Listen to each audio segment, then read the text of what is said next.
informations et conditions sur lidl-voyage.fr. Manu dans le 6-9, 6h, 9h30, tous les matins sur Énergie. Il est 8h30, on va s'écouter Marshmello et Anne-Marie. Ça arrive pour vous juste après les infos. Ça sent l'été. Ça. Ouais. Oui. Ça arrive pour vous. Avant ça, c'est les infos.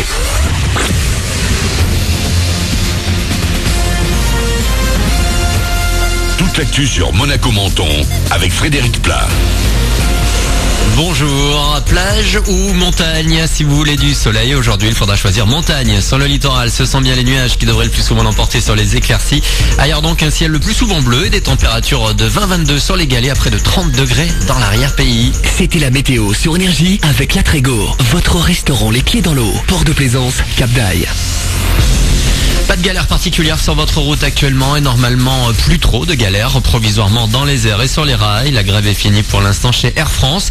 Pour la SNCF, le retour à la normale est prévu dans la matinée en attendant la reprise du mouvement des cheminots dès vendredi soir. Du nouveau hier avec Édouard Philippe qui a repris les choses en main. Le Premier ministre mènera désormais lui-même les négociations avec les syndicats, ce qu'il réclamait depuis longtemps.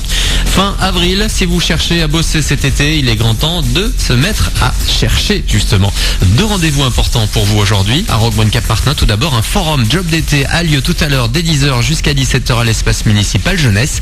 Puis autre gros rendez-vous, cette fois à Nice, avec là aussi un forum job d'été mais également job étudiant. Ça va se passer dès 10h également, cette fois au campus Saint-Jean-d'Angély. Toutes les infos sont sur le site cap-jeunesse.fr. Le chômage en France, après une année 2017 stable sur le front de l'emploi, on en saura plus sur la tendance 2018 d'ici quelques heures. Les chiffres du premier trimestre seront dévoilés à midi. Les derniers chiffres de décembre indiquaient 70 790 inscrits à la recherche d'un job dans les Alpes-Maritimes. C'est l'aboutissement de 10 ans de boulot pour les studios Marvel. Avengers Infinity War débarque au ciné cette semaine avec Énergie.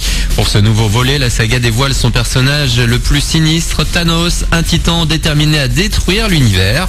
Face à lui, Iron Man, Thor, Hulk et les Gardiens de la Galaxie vont monter la plus grosse équipe de super-héros de l'histoire. Au total, 70 personnages à l'écran, un casting pas facile à gérer pour les frères Rousseau derrière la caméra. Ça a été un boulot énorme. On s'est enfermé pendant des mois face à un tableau avec tous les héros épinglés dessus. On cherchait les meilleures idées pour les intégrer au mieux dans l'histoire et aboutir à un premier script. Ensuite, chaque acteur nous a fait ses propres suggestions sur l'évolution de son personnage et on a écrit une seconde version du scénario. Certaines scènes ont encore été modifiées juste avant qu'on les tourne. Ça dépendait de notre ressenti sur le moment.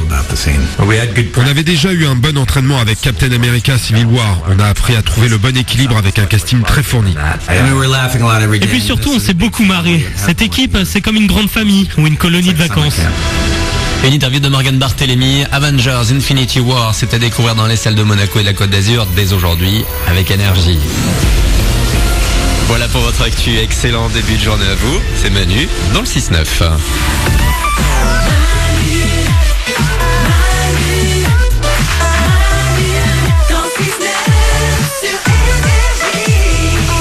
Avec vous comme chaque matin, il est 8h33, on va s'écouter Marshmello et Anne-Marie, un des gros hits de ce printemps, croyez-nous.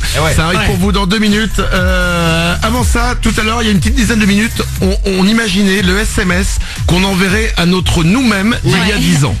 Ok, on en a parlé, il y a eu des messages qui sont arrivés sur l'application Manu dans le 6-9 parce que vous pouvez nous envoyer des messages vocaux. J'aimerais qu'on écoute tout de suite le message de Lolo. Voilà, la question est, quel est le SMS que tu t'enverrais à toi-même d'il y a 10 ans? Ce que j'enverrais, c'est fais gaffe à mon poids et arrête de bouffer mes ongles, connard. Il est énervé. Il est remonté. Il s'auto-insulte. C'est génial. N'hésitez pas à nous envoyer des messages vocaux sur l'application Manu dans le 6-9. Hier, on a Orelsan qui est venu nous voir.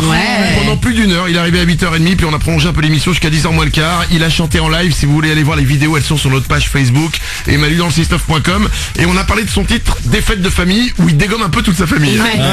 Du coup, ça nous a donné une idée, et c'est comme ça qu'on prépare l'émission. On prend n'importe quoi. Quelle est la personne la plus étrange dans votre famille? 0870 42 48, vous pouvez nous appeler. Dans le studio, réfléchissez tous. Et hier, moi, j'avais parlé de ma tante qui était un peu kleptomane. À mon mariage, elle voulait repartir quand même avec les vases de fleurs. C'est pas méchant, mais elle aime bien prendre les choses. Quelle est la personne un peu étrange dans votre famille? Paulette, t'en as? Ouais, moi j'ai C'est quoi, non? Non, moi j'ai un grand-oncle qui s'endort à tous les repas. Et en fait, tout le monde le sait, on sait qu'il va venir, qu'il va s'asseoir et qu'il va s'endormir. Et tout le monde fait des blagues à table et lui dit tu nous passes le sel, Henri, est-ce que machin. Et le mec dort. Et voilà, on s'éclate dans la famille. Ah ouais. En fait, non, les plus étranges, c'est pas lui qui s'endort, hein, parce que lui, il s'endort parce que vous le faites chier. En fait, c'est ça. En fait, les plus étranges, c'est toute la famille. Et il y a juste l'oncle Henri qu'on peut plus de vous et qui se dit allez, il s'est installé un bouton off. 8h35. Quelle est la personne la plus étrange dans votre famille? Vous pouvez nous appeler 0870 42 48. Dans 3 minutes, juste après Marshmello et Anne-Marie, c'est les sondages du matin comme chaque jour. Écoutez bien, 2% des demandes en mariage ont été faites de cette manière.